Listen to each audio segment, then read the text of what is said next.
I just had a brilliant long run, and it's just flat for a bit, and then I took it into the mountain, and then I'm training for this 50k uphill, and it's Sunday, it's a long run day, and I love it so much. And one of the things that I love about it is when I dig deep, or even when I'm doing recovery runs and easy runs, like it gets meditative, and it's like me in my own thoughts. If you think about when you last spent 3 days alone, very few people have ever spent 3 days alone. When you go for a run, an easy run, recovery run, an hour, long run, 2-3 hours, you get to be in your own mind. Think about what you actually truly want to achieve, what you believe,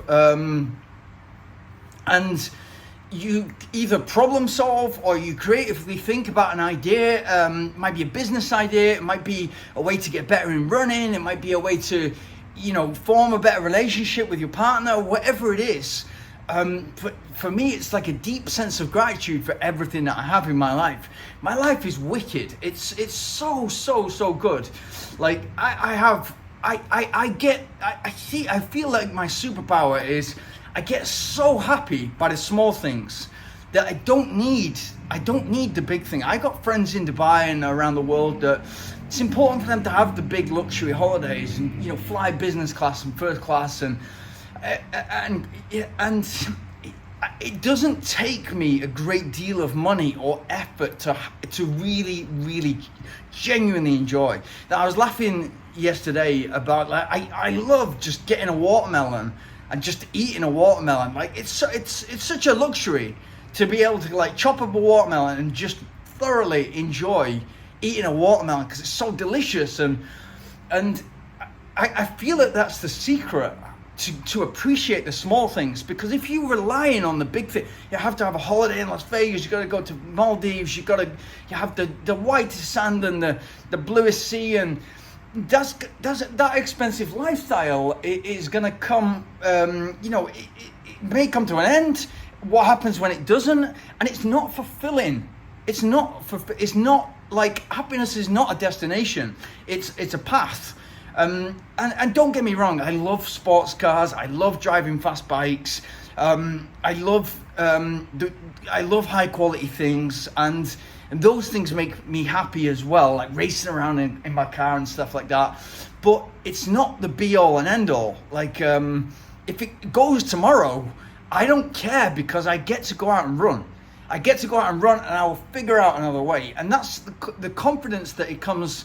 As having a chat, entrepreneurial chat, like the confidence that you get from being able to set up your own business and monetize it, whatever that might be in whatever field, the confidence that gives you, the life skill that gives you, makes you know that you will never ever be without money, which is obviously a necessity for life, to have options. And I've been in Thailand for the last couple of weeks. It makes me so happy just being in the jungle that is just, it's so lush and green, because we just had a rainy season. I've just come into it, and now it's sunny, it's like 40 degrees, beautiful sunshine, and I'm running this lush jungle. I can just hear, I've just seen a snake on the side of the road, and it's just, that's amazing. And I think money for me has been the options to travel whenever I want, to be in Chiang Mai, to be in Granada, to be in Dubai, to kind of pivot whenever I want and change my mind,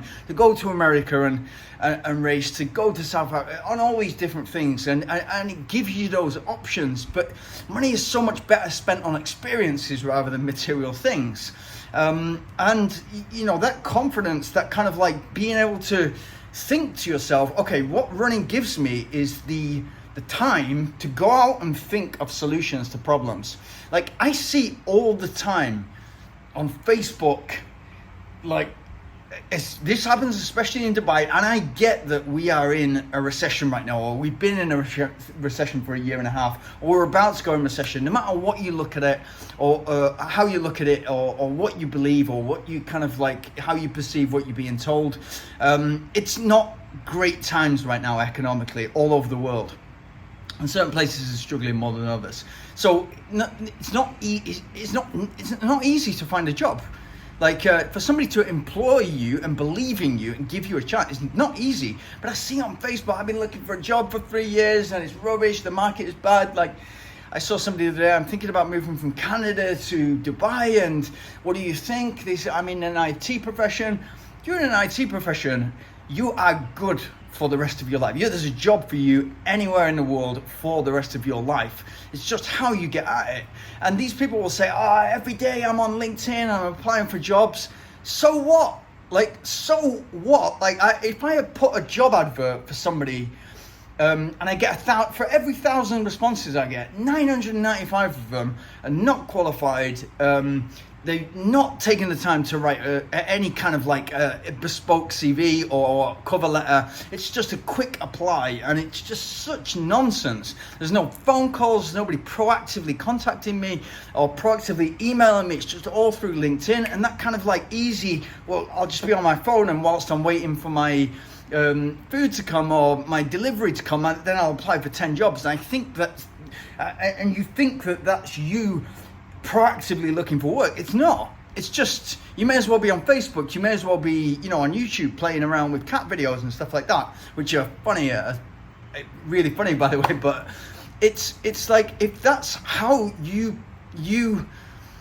if that's your idea of looking for a job proactively, then you need to rethink how you're going at something. What about if you buck the trend and like you are competing with tens of thousands of people? If you're going to LinkedIn and you're applying for 100 jobs a day, you're competing with so many people.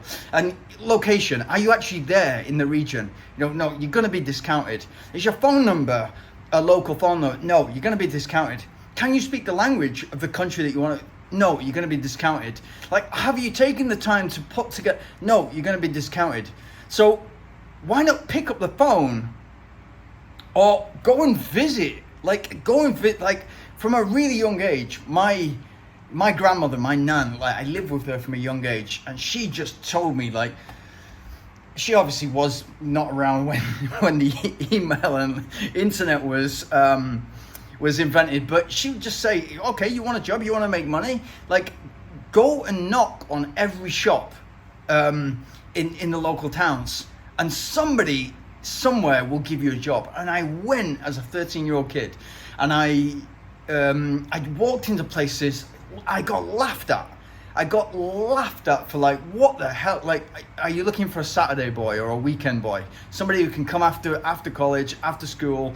Then I landed a job after 3 days, and I remember speaking to my nan after the first day, and she was like, how was it? And I'd cycled to this place, and I'd gone in like 100 shops, and I'd been laughed at, and I told her I'd been laughed at, and she was like, that's as bad as it will get. That is as bad as it can get. And if those people laugh at you, you don't want to work for that type of person. You don't want to work for somebody that in the moment sees a 13-year-old or somebody looking for a job who's not emailing, not calling, not anything like that, not a quick applying on LinkedIn, who's actually physically there, dressed well, and with a CV, and saying, I am looking for work. This is what I can do. What do you have for me? Like, if you do that 300 times, and actually be there in person, or even call, I promise you will get a job. But people are just like, okay, I've been doing this, and therefore, I've applied to so many jobs on Monster or on CV Library or on this.